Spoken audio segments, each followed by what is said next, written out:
केलं? त्याचा अंगठा तोडला की. अंगठा तोडला? अंगठाच तोडला धरून. इथने 10-12 पोरं आम्ही गेलो होतो, आम्हीच त्यात लहान. इथने रात्री जाऊन त्याला बाहेर काढून दोघांनी इथे अंगठा बांधला अगोदर आणि लाकडावर ठेवून इथने तोडला आणि ती पळत आलो पाठच इथं आणि नाना पाटला सांगितलं काम केलं म्हटलं आम्ही. मग तसं सांगितलं नाना पाटलांनी तुम्हाला शाबासकी दिली? शाबासकी दिली. वास म्हटले बास. जय हिंद.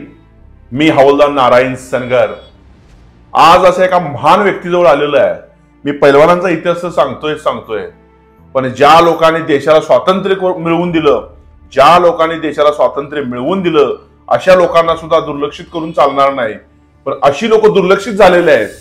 त्यातले यांचं वय वर्ष 95 आहे. यांचं नाव आहे विरूपाक्ष अण्णासाहेब लुपणे. यांचं गाव आहे कुंडल.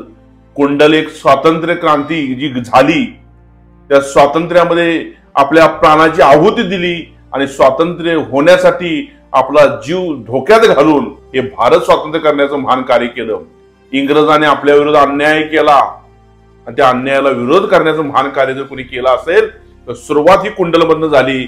त्यामध्ये नागराज अण्णा नायकवडे असू द्यात, क्रांतिसिंह नाना पाटील असू देत, जी.डी. बापू लाड असू द्यात, अशा अनेक लोकांचं कार्य अतुलनीय आहे. यांचं नाव आहे विरूपाक्ष अण्णासाहेब लुपणे. वय वर्ष 95 आहे. यांचा जन्म आहे 30/8/1928. 95 वर्षाचा तरुण आज आपल्या जवळ आहे. त्यांच्याकडून थोडासा त्यांच्या केलेल्या कारकिर्दीचा इतिहास जाणून घ्यायचा आहे. नमस्कार बाबा. नमस्कार. थोडस तुमचं नाव सांगा आणि तुमचा जन्म सांगा. माझं नाव विरूपाक्ष अण्णापा लुपणे. मला आबा म्हणतात. बर. शिक्षण 7वीत असताना वडील वारले. बर. पुन्हा मामाच्या घरी थोडे दिवस राहिल्यावर पुन्हा इकडं आलो परत. इकडं आल्यावर कामाला लागलो किर्लोस्कर मध्ये. बर. सध्या तिथे लहान मुलं बॉय म्हणून घेत होती. पण ज्यावेळेस चळवळ सुरू झाली मग त्या चळवळीमध्ये आम्ही नोकरी सोडून दिली आणि आमच्या कुंडलचे जी.डी. बापू लाड यांच्या हाताखाली अंडर आम्ही काम करायला सुरुवात केली. तुमचं आता वय किती? वय आता माझं 95 संपलं. 95 वर्ष वय आहे. कसं काय तरुण एवढं कसं काय काय काय खाताय तुम्ही? मी काय खात नाही. सकाळी उठल्यावर 6:30ला उठतो. संडासला जाऊन मी आता तंबाखू खात नाही, आता बंदच केलेली आहे. आणि संडासला जाऊन आंघोळ बिंघोळ करून येतो, देवपूजा करतो, महादेव विठ्ठल रुक्माई करून पुन्हा शिवलामृत 11 वाद्य हरिपाठ हे वाचून पुन्हा एक चक्कर मारून पुन्हा घरात बसतो. बर. आता हा झाला तुमचा दिनक्रम झाला, तुमचं नाव झालं वगैरे, परिचय झाला. तुम्ही स्वातंत्र्यासाठी काय काय केलं त्यात थोडं सुरुवात कशी झाली तुमची स्वातंत्र्यामध्ये येण्याची? स्वातंत्र्यासाठी ज्या वेळेला चळवळ चालू होती त्यावेळेला तासगावचा मोर्चा निघाला. बर. आणि त्यावेळेला आम्ही लहान असल्यामुळं जी.डी. बापू म्हटले तुम्ही काय येऊ नका. बर. मग आम्ही काय. तुमचं वय किती होतं त्यावेळी? त्यावेळेला माझं वय 16 वर्ष होतं. बर बर. 16 वर्ष होतं. बर. मग जी.डी. बापू काय म्हणले? जी.डी. बापू म्हटले तुम्ही येऊ नका. म्हटले तुम्ही लहान आहे पोरं, तुम्ही थांबा. मग पुन्हा नंतर ते तासगावचा मोर्चा सक्सेस झाला. बर. तिथले झेंडा वंदन आमदारनं झेंडा काढून आपला तिरंगी लावला. बर. सगळे लोक परत आले. येताना लोकांनी बांबुडला सरकारी बंगला होता तो जाळला. आणि पुन्हा नंतर 1 वर्ष 6 महिन्यानं इस्लामपूरला मोर्चा काढायला ठरलं. बर. आणि त्यावेळेला मग त्या ठिकाणी 3 बाजूनं लोक यायला ठरले. कुंडलखंड, तिकडं काशेगावखंड, कामेरीखंड. बर. आणि त्यावेळेला काय झालं की कुंडलचे लोक अगोदर पुढे गेले. त्या मोर्चात आम्ही दुदंडीवरनं मुसजवाडीवरनं मधनं चालतच गेलतो बोरगाववरनं. बर. आम्ही त्यात गेलो होतो. बर. आणि मग काय झालं तिकडले लोक लवकर आले नाहीत. तिकडं तासगावला त्यांचा अपमान झाला होता सरकारचा. मग त्यावेळेला सातारा जिल्ह्याचा DSP गिल्बर्ट नावाचा युरोपियन होता. गिल्बर्ट. बर. तो फार मोठा माणूस. त्यानं कुंडला वेढा घातला होता सबंध 1500 पोलीस. बर. आणि चावडी पुढे बोलून कोण सापडते का काय. आणि त्यावेळेला नाथाजी लाड, नाना पाटलाचे मेहुणे, आमचं हे घर साधं होतं. इथं गोठा होता, साधं छप्पर होतं. त्या ह्याच्यावर नाथाजी लाडला आम्ही दडवून ठेवलं होतं. बर. आम्ही वडील आमचे नव्हते, आई वडील आई, मी आणि धाकटा भाऊ, 3 बरं. माणसं आम्ही. नाथाडला आम्ही इथं ठेवतो. अशा जे पुढारी होते ते गावात अशा बऱ्याच ठिकाणी लपून राहिले होते. त्यामुळे त्याने घरोघरी पोलीस 4-4 पाठवून झडती घेतली, पण कुठेही कोणीही सापडलेलं नाही. तर त्या गिल्बर्ट तो सशर्त राहिला. आणि त्यावेळेला ते इस्लामपूरला त्यानं काय केलं की कुंडलखंड जे जाणारे लोक होते त्यात किर्लोस्कर कारखान्याचा पंड्या नावाचा एक इंजिनियर होता, गुजरात मधला, तिकडला उत्तर प्रदेश. पंड्या मोठा उंच तरुण होता, लग्न झालं नव्हतं, काही नव्हतं तो. आणि कामेरीचा बारबट्टे पोरगा ते पुढं होते, हातात झेंडा घेऊन, आणि मागणं माणसं जात होती. आणि कचेरीच्या जवळ गेल्यावर ते येऊ नका म्हटलं, हिने काय ऐकलं नाही. आणि मग त्यांनी गोळीबार सुरू केला. गोळीबार सुरू केल्यावर आमच्या डोळ्यात एकत 2 माणसं पडली, पंड्या आणि ते बारबट्टे. आमच्या देखत पडल्यावर, आणि आम्ही लहान असल्यामुळं मग आम्ही पळतच सुटलो माघारी. अशा तऱ्हेनं तो इस्लामपूरचा मोर्चा सक्सेस झालेला नाही, त्यात पराजय झाला आपल्या लोकांचा. आणि पुन्हा लोकांनी सुरुवात काय केली की रेल्वे लुटायची. आमच्या कुंडलचे रामभाऊ पवार म्हणून होते, त्यांनी इथं आमच्या इथं नाना पाटील बोर्डिंगचे सगळं कार्यवाही करणारे काका तांबट म्हणून होते. त्यांचं ते सुरुंगाच्या दारूचं दुकान होतं. सुरुंगाई दारू तयार करायची. मग त्याने ती बॉम्ब तयार करायचे, बॉम्ब तयार करत होती पुन्हा. मग आमच्या त्या रामभाऊ पवार मामा म्हणून होते, त्यांनी ते 2-3 बॉम्ब घेतले आणि किर्लोस्कर स्टेशनवर ते रेल्वेत बसले. रेल्वेत बसल्यावर 1 किलोमीटर 2 किलोमीटर आल्यावर त्या डब्यात ते बॉम्बचा स्फोट केला. ते डबा जळून खाक झाला आणि तिथनं रेल्वेतनं खाली उडी टाकली त्यांनी. त्यांना येता आलं नाही, 2 दिवस तिथंच पडले होते. मग शेतकऱ्यांनी उचलून आणून घरात ठेवलं. त्यांना फार मोठं काम त्या लोकांनी केलेलं आहे. मला एक सांगा, नागनाथांना नायकवडी, नाना पाटील वगैरे यांच्याबरोबर तुम्हाला राहण्याचा योग आला का? नाना पाटलाच्या बरोबर संबंध आले होते, पण नायकवडीचा इकडे संबंध येत नव्हता, कमी होता. नागनाथांचा इथे जास्त होता म्हणजे जीडी लाड, नाथाजी लाड, आप्पासाहेब लाड गुरुजी. पुन्हा इथे पुष्कळ लोक असे लाडाचे होते, शंकर आप्पा म्हणा, पुष्कळ म्हणजे पुष्कळ. मग तुमचं नाना पाटलांच्या बरोबर ज्यावेळी एखादं संभाषण झालं होतं का, बोलणं झालं का कधी? त्यांना असं विचारलं मी की स्वातंत्र्य मिळाल्यानंतरची गोष्ट आहे की त्यांना मी असं विचारलं नाना पाटील बोर्डिंग मध्ये, म्हटलं नाना अण्णा त्याला म्हणत होते. अण्णा म्हटलं हे चाललेलं आहे, कोण म्हणलं खरे पुढारी मागे राहिले आणि म्हणलं तुमच्यासारखे मागे राहिले, मंत्रिमंडळ करायला चालले, तुम्हाला किंमत नाही काय नाही. ते म्हणले बाबा आता हे काम झालेलं आहे, पान तंबाखू खाल्ल्यावर जसं आपण आतला थोकाट टाकतो तो पुन्हा काय ते घेत नाही तंबाखू, तसं म्हणले आमचं आता ते हे झालेलं आहे, चौथा झालेला आहे, आम्हाला कोण आता विचारत नाही आणि आम्हाला त्याची जरूर पण नाही. मग ते बरंच त्यांचे हाल झाले. शेवटी नागनाथ अण्णांनी त्यांना सांभाळलं होतं पुन्हा मागणं. नाना पाटलांना मरुस्तर त्यांनी सांभाळलं होतं. त्यांची महिन्याची बारी होती. कुठं? पंढरपूर. रेल्वेने जायचं त्यावेळेला, पूर्वी एसट्या बिष्ट्या नव्हत्या. मग मलाही सांगा, जेलमध्ये जाण्याचा योग आला का त्या जेलमध्ये जाण्याचा योग आला का त्या माणसांना? नाना पाटलांना जेलमध्ये पुष्कळ त्याच्या अगोदर झालते, पण नंतर मागणं जीडी बापू जेलमध्ये गेले. कुंडलचे जवळजवळ 80% जेलमधले जाऊन लोक आले होते जेलमध्ये. आपल्या कुंडलचे टोटल स्वातंत्र्य सैनिक किती होते? 119 स्वातंत्र्य सैनिक. त्यात काय झालंय आणि काय काय होतं ते हिनी पुन्हा ह्या पाटील म्हणून आहे, त्यांनी बाकीची माहिती घेऊन त्यांनी आता बरेच 145 यादी केलेली आहे. 119 तुमच्या लिस्टमध्ये होते. ग्रामपंचायतीला नोंद आहे 119 आहेत. बरं, मग त्या सगळ्यांना पेन्शन वगैरे गव्हर्नमेंटकडे मिळत होती का? पेन्शन काय झाले त्यात 2 प्रकार झाले. जे जेलमध्ये जाऊन लोक आले त्यांना ते पेन्शन सुरू झाली, आणि मग जे भूमिगत राहिले म्हणजे जेलमध्ये न जाता ते जेलमध्ये गेल्यावर ह्या भूमिगत लोकांनी ही 2 वर्ष 1.5 वर्ष चळवळ चालू केली, म्हणून ते स्वातंत्र्य मिळालं. खरं म्हणजे त्यांना अगोदर प्राधान्य द्यायला पाहिजे होतं, पण ते सरकारने दिलेलं नाही. हे काय बरंच अन्याय झाला. शेवटी वसंतदादा पाटील हे मुख्यमंत्री झाले. तो माणूस फार त्यागी माणूस, स्वातंत्र्य सैनिकाचा मुख्य माणूस. तिने ओळखलं की जेलमध्ये लोक गेले त्यामुळे चळवळ थांबली असती, पण ह्या भूमिगत लोकांनी चळवळ तशीच चालू ठेवल्यामुळं ही चळवळ त्याला स्वरूप आलं. तर ह्या लोकांना काहीतरी किंमत द्यायला पाहिजे. मग त्यांनी 150 रुपये सुरुवात चालू केली पेन्शन तुमची भूमिगत लोकांना. कधी किती साली?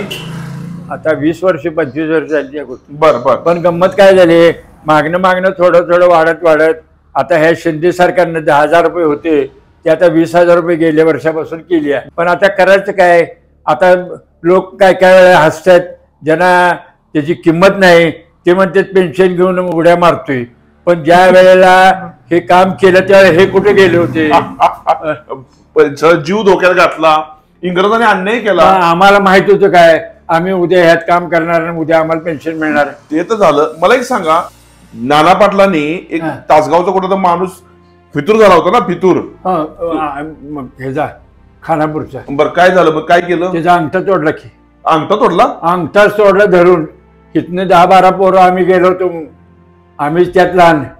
इथनं रात्री जाऊन त्याला बाहेर काढून दोघांनी इथे अंगठा बांधला अगोदर आणि लाकडावर ठेवून इथने तोडला आणि ती पळत आलो पाठच इथं आणि नाना पाटला सांगितलं काम केलं म्हटलं आम्ही.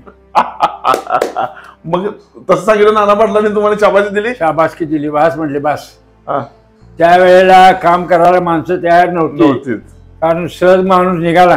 कुंडलला चावडी पुढं 80 पोलीस 12 महिने हे मिळाल्यापासून, चळवळ सुरू झाल्यापासून संपुष्टर त्यांचा इथे कॅम्पस होता. 80 पोलीस 12 महिने. त्यामुळे हालचाल काही नाही. ते कुंडल हे केंद्र आहे, त्यामुळे त्यांनी सरकारने इथेच पोलीस मुद्दाम ठेवले होते. पण कुणालाही पत्ता लागत नव्हता बरं का. कोण भाकरी निघाली ते अडवायचे, काय करायचे, कुठं निघालास, काय केले, अडवून ठेवायचे. त्या गिलबटनं तरी संडास, पूर्वी संडास नव्हते, बाहेर संडासला गेली माणसं तिकडेच अडवून ठेवली. 1500 पोलीसचा वेढा दिला होता, पण त्याला एकही माणूस हाताला लागला नाही. मला सांगा, इंग्रजी अधिकाऱ्यांनी अन्याय केला आपल्यावर, त्यावेळी तुम्ही स्वतः डोळ्याने बघण्याचा योग आला का तुम्हाला? बघितला का? अनुभव आला. आमचे थोरले चुलत भाऊ 12 वर्ष मोठे होते, त्यांना इथनं आणि त्यांच्याबरोबर आणि लोकांनी ताकारला नेलं. ताकारला तिथे सरकारी बंगला आहे, त्यांना आडवं पाडून त्यांना इतकं मारलं, तोंडातनं रक्त व्हायला लागले. ते जवळजवळ 3 महिने जागेवर पडून होते. लय लोकांना मारलं त्यांनी.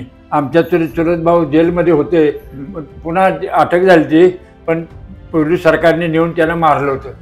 मला एक सांगा, हा अन्यायच होता ना आपल्यावर? अन्यायच की. आता काय करायचं, त्याला इलाज नव्हता, आपला चालत नव्हतं.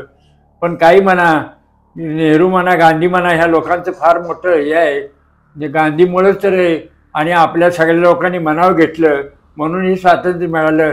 एकट्या जुकट्याचं काम नव्हतं, सगळी जनता. तुम्ही ज्यावेळी ह्यात उतरला त्यावेळी तुमच्या जीवावर पूर्ण धोका होता, तुमच्या जीवाला धोका होता की, तरी सुद्धा तुम्ही धाडस कसं काय केलं? त्यावेळेला किंमत नव्हती, काय होईल ते होईल म्हणायचं माणसून, कोण विचारच करत नव्हते.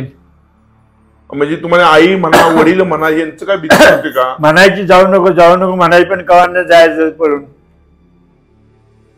ह्यांची स्वतः बहीण त्या पलूसच्या हिचं माहेर आहे आमच्या, त्यांची थोरली बहीण ती स्वातंत्र्य सैनिक होती. बर. ती 7वी शिकलेली होती, विट्याला दिली होती तिला. ती जेलमध्ये तिला अटक झाली नव्हती, सेवा दलात मुख्य काम करत होती ती, खलिफे म्हणून. वारली ती आता, तिची मुलं तर सांगलेली आहेत. बर बर. स्वातंत्र्य सैनिक. बर. मलाही सांगा, मग आता तुम्ही एवढं कार्य केलं, मग तुम्हाला स्वातंत्र्य देश झाल्यानंतर तुम्हाला काय सन्मान मिळाला का? नाही मिळाला. नाही मिळाला. सन्मान मिळाला नाही. आणि गंमत अशी, एखादं काम करून गेलो आणि मग कलेक्टर कचेरीमध्ये गेलो ना, तर तिथले कारकून लोक हसतात आमच्याकडे बघून. गंमत अशी झाली, डोळ्याचं ऑपरेशन झालं होतं पुण्याला. बर. आणि मग तिथे सरकारी दवाखान्याचं डॉक्टरचं सर्टिफिकेट लागतं. ते डॉक्टर म्हटले तुम्ही तिकडे का केलं? अहो म्हटलं मुलांनी नेलं केलं. बरं म्हटलं दिलं. ते सगळं प्रकरण करून मी कलेक्टर ऑफिसमध्ये गेलो. 15 वर्षापूर्वीची गोष्ट आहे. 3 हेल्पाट झालं तर द्यायला तयार नाही. ते देशपांडे मनाचा कारकून होता हो. तो म्हटला तुम्ही काय केले तेव्हा तुम्हाला. मग तिथे काय झालं, तिथे आमच्या कुंडलचा एक पोरगा शिपाई तिथे होता. तो म्हटला आबा तुम्ही काय आलाय. म्हणलं असं प्रकरण आहे, आणा म्हटलं. त्यानं मुख्य साहेबाकडे मला नेलं. त्यांनी सगळी हकीकत ऐकली, ते प्रकरण बघितलं. त्या म्हणले 5 मिनिटात त्यांनी मंजूर केली. किंमत ठेवत नाही अजून सुधी सरकारी. त्यांनी ठेवायलाच पाहिजे किंमत तुम्हाला. आवा एसटीचा पास फुकट असतो नाही. आम्ही बसलो तर म्हणते फुकट बसला घेऊ. मग आता काय करायचं. मग बोलणाऱ्याला काय तोंड धरायचं नसते. काय काय म्हणणार त्याला. काय आपण काय करायचं केलेलं आहे आणि आपल्याला काय कुणी मोठेपणा द्यावं म्हणून आपण काय केलेलं नाही. तुमचं 95 वर्ष वय, त्यावेळी तुमचं खाणं काय होतं बाबा. खाणं काय नाही. सकाळी आम्ही वाडीला जाताना इथे सकाळी एक भाकरी काहीतरी खायचं आणि पुन्हा जायचं तिथे 11:30 जेवायचं. अशी 2 वर्ष नोकरी केली आणि पुन्हा सोडून दिली 2 वर्ष या चळवळीमुळे. पगार किती होता तिथं. पगार त्यावेळेला 9 रुपये सुरुवातीला होता. महिन्याला 9 रुपये. बर. अरे जीडी बापू लाड वगैरे रेल्वे लुटायचे. रेल्वे लुटली त्यांनी आणि ते पैसे घेऊन ते डोंगरावरनं तिकडं गेले आणि आले. त्याने काहीतरी पुन्हा ते भांडणं झाली जरा नागनाथ नायकोडे ह्यांची जीडी बापू वगैरे पैसे वाटून घ्यायचे करायचे. पुन्हा धुळ्याचा खजिना नंतर लुटला नाही का. धुळ्याचा 5 लाख रुपयाचा खजिना लुटला. कुंडलचेच लोक होते 15-16. बर. नागनाथ नायकोडे होते की त्यात. बर. कुंडलचे लोक सगळे होते. बर. मी काय जरा वाहन हे झालं ते काय आहे त्यावेळेला काँग्रेस कमिटीचं वर्चस्व होतं मुंबई इलाख्याला आणि त्यांनी म्हणाले जी जमीन जे काय लुटतं ते आमच्याकडे आणून द्यायला पाहिजे. हे लोक म्हणायचे काय आमचे लोक जे आहेत यांना हत्यार लागतात, यांचा उदरनिर्वाह करायला लागतो, यांना खर्चाला काहीतरी लागतं आणि तुमच्याकडे द्यायचं काम काय. ह्यात भांडणं बरीचशी सुरू झाली होती. आम्ही त्यावेळेला अज्ञान असल्यामुळे. मला सांगा 47ला ज्यावेळी देश स्वातंत्र्य झाला, देश स्वातंत्र्य झाला तुम्ही कसा उत्साह साजरा केला. त्यावेळेला नुकतंच मी कामाला लागलो होतो आणि कामाला लागू म्हणून मी पॉवर हाऊस मध्ये होतो आणि रातपाळीला काय झालं ही त्यावेळेला रेडिओ होता तिथे किर्लोस्कर कारखान्यात हायस्कूलच्या पुढं रेडिओ लावायचं बातम्या ऐकायच्या. मग त्यांनी जाहीर केलं स्वातंत्र्य मिळालं म्हणून. मग तिथनं पळत आलो कारखान्यात आणि काही लोकांना सांगितलं बाबा असायचं. कारखाना बंदच केला आणि सगळे लोक आले कुंडलला, काय आपापल्या गावाला गेले आणि सगळीकडे मिरवणूक काढली रात्रीच. बर. लोकांना जयघोष चालला. स्वातंत्र्य मिळालं त्यावेळेला 47. म्हणजे आनंद झाला तुमच्या जीवनात. आनंद झाला. एवढं काम केल्यावर माणसाला आनंद होतोच की. जीडी बापूंचं कार्य काय होतं स्वातंत्र्य. जीडी बापू फार मोठा त्याग होता माणसाचा. इथं जवळजवळ 17-18 इथं पोलीस असताना जीडी बापूच बोरगावला बायकोचं आजोळ होतं ते आत्माराम पाटील म्हणून त्यांची भाची ती इलुरिटकरची. मग जीडी बापूचं आणि त्याच्याबरोबर 10-15 लोकांचे इथं नाना पाटलाच्या बोर्डिंगच्या अलीकडं मोठं स्टेज घालून लग्न केलं. त्यावेळेला पोलीस पार्टी आली नाही इकडं. त्या कोपऱ्यापासून तिकडं 3 मन साखरेचे लाडू केले. बापरे. जवळजवळ 10-20 गावातले लोक जमले होते लग्नाला. रात्री 10-10:30ला जीडी बापूचं तिनं आपला अंगठा कापून असा रक्ताचा टिळा लावला. ती आपल्या विजयताईनी नाना पाटला म्हणजे ते आत्माराम बापूची भाची तिनं लग्न स्टेजवर लावलं आणि त्याच्याबरोबर आणि बाकीच्या लोकांची लग्न लावली. आकाराम पवार, राम कॅप्टन, श्याम लाड, बरेच म्हणजे पुन्हा वडरापैकी सीताराम वडर, सिद्धू वडर. सगळ्यात विशेष गंमत अशी या चळवळीत खालच्या समाजापासून वरच्या समाजापर्यंत सगळे लोक सामील होते. मार मांग चांबार लिंगायत वाणी येथील आमच्या लिंगायतपैकी 12 लोक होते त्यात. जेलमध्ये जाऊन आलेले 12 लोक. बर बर बर. तांबट म्हणा सगळ्या जातीनं त्यात भाग घेतला होता. खरं म्हणजे मला सांगा जीडी बापू तुम्हाला असं जवळ तुम्ही बसून बोलणं व्हायचं का. पुष्कळ काय म्हणायचं मजेत काय जीडी मला म्हणायचे तू मला सगळी काय झालंय आबा म्हणूनच ओळखत होते. विरपाक्ष म्हणून कोण म्हणत नव्हते. ते म्हणायचे अरे आबा तू घबरे आहे. त्यांचं पुष्कळ काम आम्ही केले. जीडी बापूचं आहे आपल्या हातनं जेवढं होतं जेवढं काम केलं. मला सांगा हे करत असताना तुमचं वय वर्ष 95 आहे तरी सुद्धा तुम्ही तंदुरुस्त आहे. तुम्ही चालणं बिलणं तुमचं चालू असतं कायम चालू व्यायाम करणं. चालतो की चालतंय. रोज सकाळी महादेवाला जातो. पुन्हा हे जायला पुन्हा जाणं सकाळ संध्याकाळी चक्कर बाहेर जाऊन मारतो. सरकार तुमचा तो सत्कार सन्मान करतं का? गव्हर्नमेंट करते काय 2-4 हे आहेत केले. सत्कार. जवळजवळ 15-16 ठिकाणी सत्कार झाला. अहो तुमचं कार्य मोठं आहे. हे जे भाऊराव पाटला करायला मोठं कॉलेज नाही का, तिथं मोठा सत्कार झाला की 2 वर्षापूर्वी. बरोबर. 75 साली. बरोबर. श्रीकांत लाड होते ते आम्हाला घेऊन गेलते बऱ्याच ठिकाणी. आता परवा आता आमदार कचेरी प्रत्येक ठिकाणी 15-16 सत्कार झाले. ही माणसं सत्काराला अपेक्षित असणारी माणसं नाही आहेत. ह्या लोकांचं कार्य फार मोठं आहे. ह्या लोकांनी आपल्या देश स्वातंत्र्य होण्यासाठी जी जीवाची बाजी लावली, प्राणाची आहुती दिली.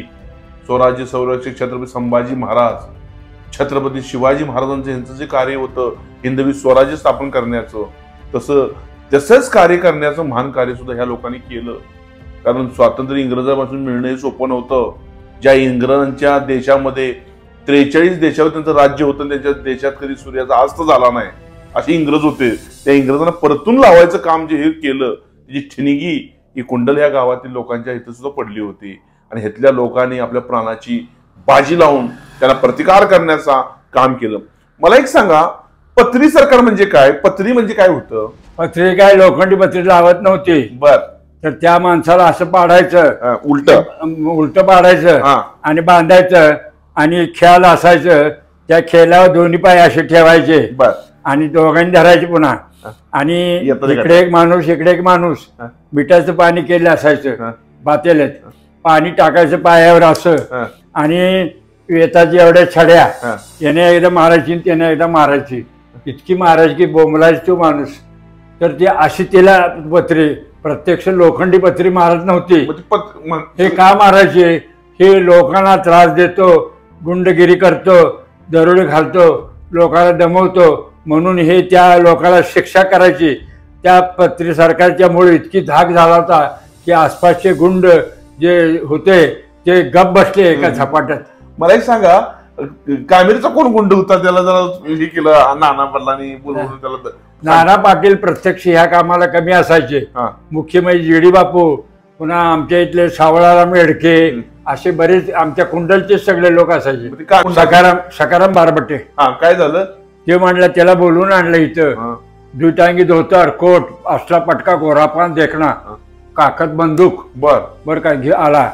मग जीडी बापू म्हणाले, नाना पाटील म्हणले जीडी बापूला, त्याला विचार काय करतोस तू? जीडी बापून विचारलं काय करतोस तू? 1 नाही 2 नाही. मग इकडे इकडे 2 सावळाराम काटे घेऊन उभा होते. मी मारणार तेवढ्यात नाना पाटील म्हटले मारू नकोस त्याला. मग तो लगेच आडवा पडला नाना पाटलाच्या. मी म्हटलं आता इथनं पुढे करणार नाही. आणि त्यानं बंदूक तिथंच ठेवली आणि पटका उतरला आणि साष्टांग नमस्कार घातला. मी आता इथनं पुढे दरोडे करणार नाही, मला क्षमा करा. गेला पुन्हा काय त्याने. म्हणजे नाना पाटील, जीडी बापू वगैरे यांचं काम असं होतं की दरोडे थांबवणे, अन्याय होत होता लोकांच्या ते थांबवणे. अगदी बरोबर आहे. त्यामुळं लोक त्यांना मदत लय करत होती. हो, मदत सगळे करत होती.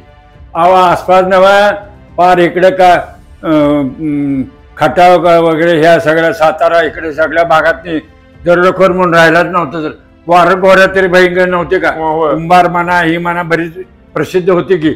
सगळी गार पडली पुन्हा बंदच झाली सगळी.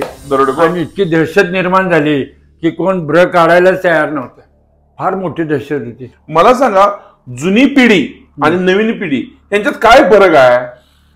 काय आहे, केलेल्या कामाची नव्या पिढीला कल्पना द्यायचं काम सरकारनं म्हणा किंवा प्रसार माध्यमाने केलेलं नाही. आणि त्यामुळं जे काम ज्या लोकांनी केलं त्याचं महत्त्व राहिलेलं नाही.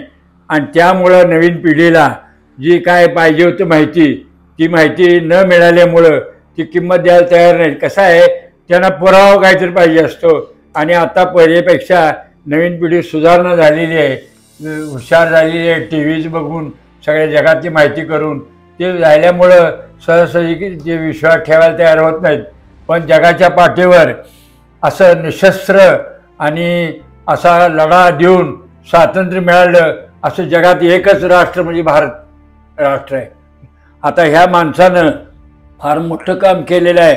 नाना पाटील बोर्डिंगमध्ये शिकायला होता, गरीब होता माणूस, लिंब आळत्याचा. आता हा प्रोफेसर आहे, फार मोठा माणूस आहे. यानं इतकी मोठी माहिती आणि फार मोठी माहिती दिलेली आहे. प्रत्येक सैनिकाची माहिती दिलेली आहे. थोडक्यात सगळ्यात माहिती दिलेली आहे फार मुंबईच्या आणि आसपासच्या लोकांत. मला एक सांगा, एवढं कार्य तुम्ही केलं, हे कार्य करून तुम्ही समाधानी आहे का? तुम्हाला गव्हर्नमेंटकडे काय मिळालं पण तुम्ही समाधान आहे करत? आता समाधान सध्याच्या राजकारणात आम्हाला नाही, किंवा पक्षाची एकनिष्ठ असणारा लीडर पाहिजे, ते आता राहिलेलं नाही. त्यामुळे आता वाईट आहे असं वाटतंय की इंग्रज सरकारच बरा असं वाटायची बारी आली आता. पण इंग्रजांनी अन्याय केला होता आपल्यावर. केलं बरोबर, त्यावेळेला नाही कायदे होते ना, चांगले कायदे होते, करेक्ट होते. त्यावेळेला जर पुरावे मिळाले तर त्याला शिक्षा होत होती. आता पुरावा मिळाला तर शिक्षा होत नाही ना, सुटतोय माणूस त्यातनं लगेच. पुरावा मिळाला म्हणून आता असं वाटतंय की स्वातंत्र्य कशासाठी केलं आपण, फुकट दिवस गेले आपले. हे बघितलं की नाही असं वाईट वाटायला लागतं. रोज माणूस एका पक्षात जातोय, काय चाललंय ते. पण मला एक सांगा, हे झालं आता नवीन पिढी जी आहे मोबाईल मध्ये जी बिझी झाले मोबाईल, पण आम्हाला आता असं वाटतंय की आणखी एकदा क्रांती होईल आणि नवीन पिढी चांगलं काम करतील असा आमचा एक आशा आहे. आणि नवीन पिढीने करावं अशी त्याला आम्ही विनंती करतो. उलट हे स्वातंत्र्य सैनिक आहेत विरूपाक्ष लुपणे मामा, ज्यांना आबा म्हणून ओळखलं जातं. जे यांचं वय वर्ष 95 आणि 95व्या वर्षी सुद्धा अजून चांगले जीवन जगतायत, चांगला संदेश देण्याचं कार्य केलं. ही माणसं परम आदरणीय माणसं आहेत. यांचं कार्य म्हणजे अतुलनीय असं कार्य आहे. तर मी आज एका स्वातंत्र्य सैनिकाची, ज्यांनी देश स्वातंत्र्य होण्या अगोदर देशासाठी आपल्या बलिदान आणि आपला त्याग दिलेला आहे, अशा लोकांच्या जवळ येऊन त्यांचा मुलाखत घेतली. ही माझ्या जीवनातली एक अप्रतिम मुलाखत आहे असं मी समजतो. आणि मी आज बाबांना भेटून स्वतःला धन्य झालो असं समजतो. आणि मी थांबतो. जय हिंद, जय भारत. नमस्कार बाबा. नमस्कार.